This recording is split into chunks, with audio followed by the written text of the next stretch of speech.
Years ago, a game called Star Wars Republic Commando was released into the hands of Star Wars and first-person shooter enthusiasts all throughout gaming. It received such a high praise for mixing in tactical team-based gameplay, and it showed the darker side of the franchise. It is considered as a high-tier Star Wars game that competes with the likes of the original Battlefronts, The Force Unleashed, and Jedi Academy. Star Wars Republic Commando followed Delta Squad, a band of clone troopers who would carry out special ops missions for the Galactic Republic during the Clone Wars. Each clone in the squad served his purpose and was unique in a way.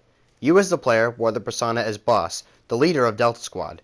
The game's main mechanic was teamwork and squad cooperation. You as Boss could order your squad mates to carry out specific tasks, like setting charges or holding a location, as well as giving you covering fire. The story was also very impressive, as you played an untold tale that starts from the Battle of Geonosis to the Separatist invasion on Kashyyyk.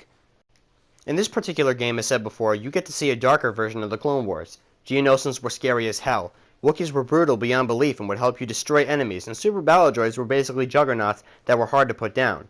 Magna Guards were also introduced into the game, and they would get up in your face and beat you to death, freaking you out in the process. The first-person mode fit the game perfectly. There was a nice little melee attack for when enemies got too close, and the opponent's blood could get on the visor, which would be wiped away across the screen. These features made the game stand out, and the story was left on a cliffhanger. Basically, the squad loses a team member called Sev on Kashyyyk. The last you hear of him is over a radio comm of him being surrounded by battle droids, and what followed was blaster fire and a chilling silence.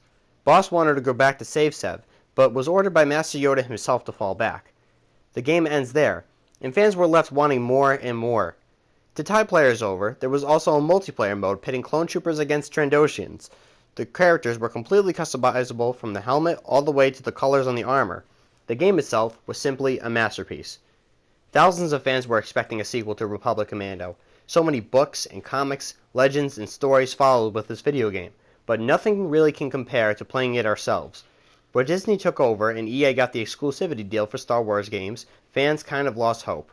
The original Star Wars Battlefront 3 was cancelled, as well as Force Unleashed 3 and the Boba Fett third-person shooter game 1313. Modders throughout the community remastered the original game, and I gotta say, it looks phenomenal. I won't get into modders again, but they did what nobody else wanted to. They brought Republic Commando back to life and are working very hard to make it an enjoyable experience for everyone. But the real question is, why isn't anyone making a Republic Commando 2, or hell, even Imperial Commando? It's easy. DICE could just take some notes from Rainbow Six Siege in the original game and make an awesome story following the events of the last game. The story could follow where the original left off. We would be able to go rescue Sev and disobey orders from Yoda. The squad could get discharged afterwards, and when Order 66 occurs, we could fight with the Wookiees against the rogue clone troopers. Or, we could fast forward to the days of the Empire, where Delta Squad is an Imperial task force sent on hunting down the Rebellion and Jedi leaders until we come across Sev, who is allied with the Rebellion. And the squad is conflicted on whether or not to fight their long-lost brethren. Maybe Sev could die in the new story, and Boss turns on Yoda and the Jedi without executing Order 66. We don't know. There are so many possibilities. The exclusivity between EA and Disney basically means EA is the only game company allowed to make Star Wars games. Some fans are worried about this because there are endless Star Wars games you could make, yet the only ones they have so far are Battlefronts 1 and 2. And they've already canceled an Uncharted-style free-roam Star Wars game. We're also worried because Disney is a family-friendly company. We're sure if EA makes a Star Wars game too violent for kids, Disney will bring the hammer down, which is why a Republic Commando sequel seems unlikely at this point. The original Commando was very edgy and gritty and dark, and that's why people liked it so much. You see in the Clone Wars TV show, the clones were often goofy and lighthearted, but Delta Squad has seen some shit. But it would be such a misfire if you didn't make a Republic Commando game that didn't have that atmosphere. Literally take Dead Space, mix in Rainbow Six and Halo, and put a Star Wars cover over it with badass clone troopers, and that's what this game was. But does EA have the guts to step into that realm? Let me just say, the Battlefield games were pretty grim. They are no strangers to violence, but if they are making a Star Wars game, they have to walk on eggshells a little bit. It's uncanny and unfortunate how many Star Wars games were cancelled when Disney took over, but it seems like fans have lost all hope for a sequel to this great game. I, of course, have not, but if it took so long for EA to put Clone Wars into a Battlefront game, how long do you think it would take them to make a game solely based on that era?